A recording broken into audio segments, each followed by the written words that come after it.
यंदा 12 ऑगस्ट रोजी दीप अमावस्या आलेली आहे।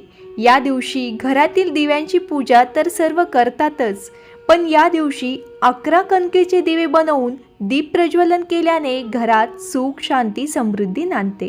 त्याचबरोबर आर्थिक अडचणी देखील दूर होतात।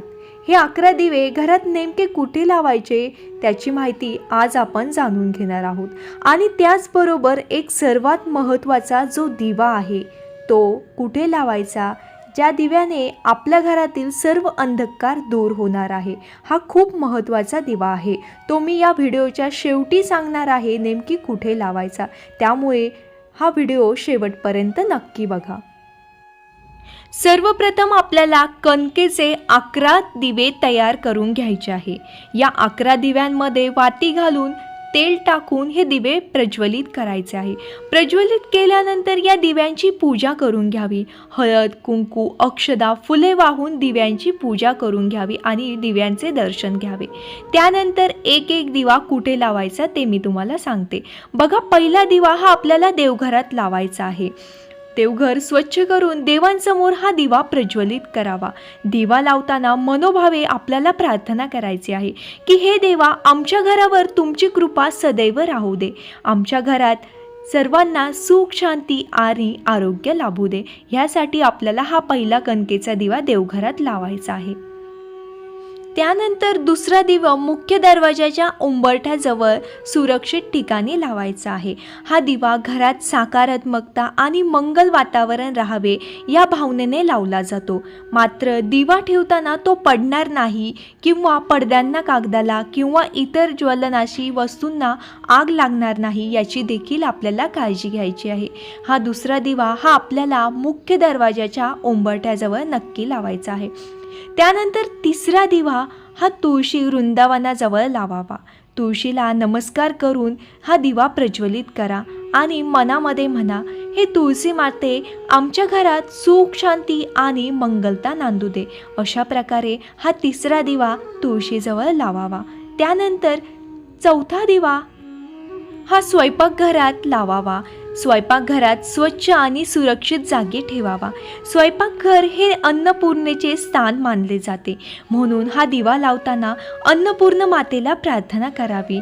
अन्नपूर्ण माता, आमच्या घरात अन्नधान्याची कधीही कमतरता पडू देऊ नको, अशी प्रार्थना आपल्याला हा चौथा दिवा स्वयंपाकघरात लावताना अन्नपूर्ण देवीला करायचे आहे। त्यानंतर पाचवा दिवा ज्या ठिकाणी आपण अन्नधान्य ठेवतो त्या जागेवर सुरक्षितपणे लावायचा आहे। हा दिवा अन्नधान्याची भरभराट आणि घरामध्ये समाधान राहावे या श्रद्धेने लावला जातो। त्यामुळे पाचवा दिवा हा आपल्याला अन्नधान्य ज्या ठिकाणी आपण ठेवतो त्या ठिकाणी नक्की लावायचा आहे।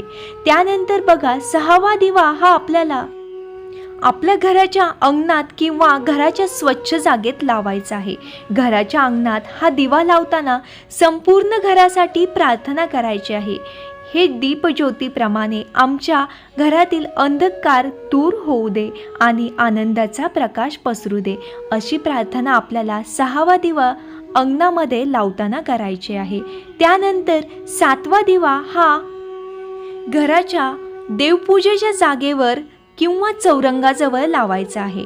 हा दिवा लावताना आपल्या कुलदेवताचे आणि इष्टदेवतेचे स्मरण करायचे आहे। हा सातवा दिवा खूप महत्त्वाचा आहे। हा सातवा दिवा आपण जिथे रोज देवपूजा करतो, जिथे बसून देवपूजा करतो त्या जागेवरती आपल्याला लावायचा आहे, किंवा त्या जागेवर लावणं शक्य नसेल तर चौरंगाजवळ हा दिवा आपल्याला लावायचा आहे। त्यानंतर आठवा दिवा घराच्या एखाद्या स्वच्छ आणि सुरक्षित कोपऱ्यात लावायचा आहे। म्हणजेच आठवा दिवा हा आपल्याला घराच्या कोपऱ्यात लावायचा आहे। घरातील प्रत्येक कोपरा प्रकाशाने उजळावा आणि घरात प्रसन्न वातावरण राहावे या भावनेने हा दिवा आपल्याला लावायचा आहे। हा आठवा दिवा आपल्याला कोपऱ्यात लावायचा आहे।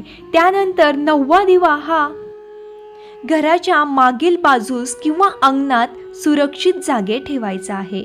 हा दिवा घराबाहेर ठेवताना वारा, पाऊस किंवा लहान मुले यामुळे दिवा उलटणार नाही याची काळजी आपल्याला घ्यायची आहे। हा दिवा नववा दिवा आपल्याला घराच्या मागील बाजूस लावायचा आहे। त्यानंतर 10वा दिवा हा आपल्याला लक्ष्मी मातेच्या प्रतिमेसमोर किंवा पूजेच्या जागी लावायचा आहे आणि लक्ष्मी मातेला मनोभावी प्रार्थना करायची आहे.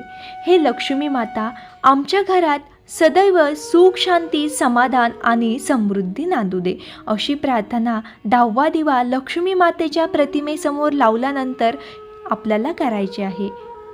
त्यानंतर सर्वात महत्त्वाचा म्हणजे 11वा आणि शेवटचा दिवा, हा मुख्य दिवा आहे. हा दिवा आपल्याला नक्की लावायचा आहे. इतर दिवे जरी आपण लावले नाही तरी हा एक दिवा आपल्याला या दिवशी नक्की लावायचा आहे.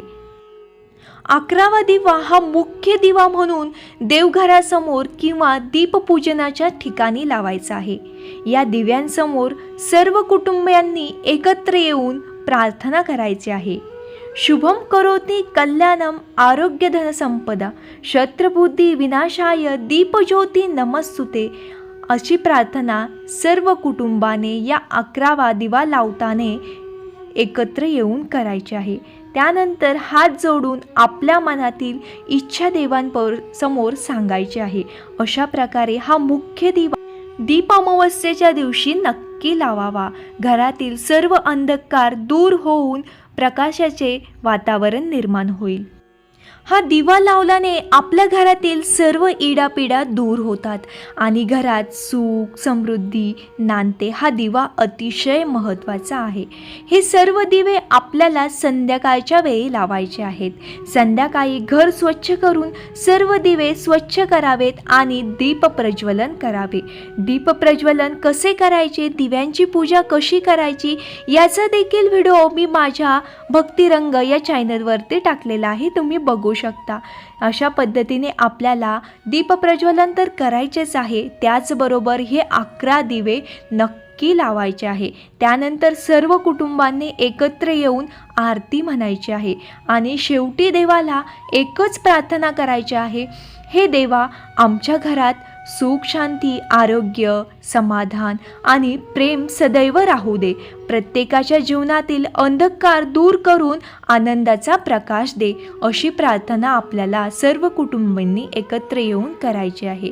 व्हिडिओ आवडला असेल तर लाईक करा, चॅनलला सबस्क्राईब करा आणि अशाच नवनवीन व्हिडिओ बघण्यासाठी आपल्या चॅनलला सबस्क्राईब केल्यानंतर बेल आयकॉनवरती नक्की क्लिक करा. श्री स्वामी समर्थ.